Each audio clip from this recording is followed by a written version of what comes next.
Hello there, wonderful viewers. Thanks for choosing this video from Fixit. Join Fixit on a journey of knowledge and creativity. Today, I will show you how to share a link of Telegram group. Remember to subscribe and click the bell icon so you don't miss any Fixit magic. Let's get started. First of all, open the Telegram app on your device. Then go to the group of which you want to share the link. Once you are on the group page, tap on the group name at the top. Here you will see the Share Link option. When you tap on the Share Link, you will options of copying link or send it to someone directly on Telegram. It depends totally on you how you want to share. For example, I will tap on Copy Link. Then I will exit the app and open WhatsApp.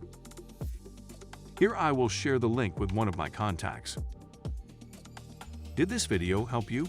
Comment below if I fixed your problem. Hit the subscribe button for more tutorials. Your input fuels us. Comment something below you would like to see fixed.